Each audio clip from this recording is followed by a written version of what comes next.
Boa tarde, galera.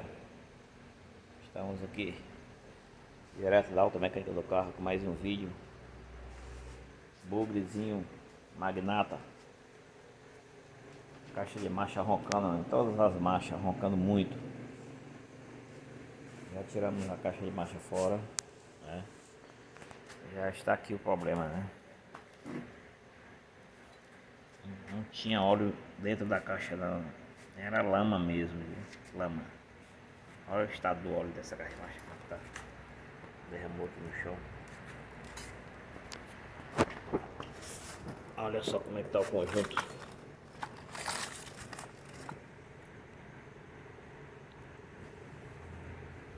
Tem que ser trocado por 8 peão.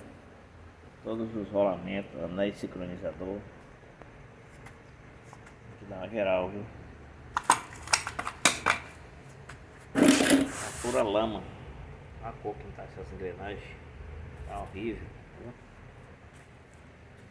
Não tem óleo mais não. Não tinha óleo não, tá? Era pura lama mesmo. Ó, você nem vê. Muita sujeira dentro.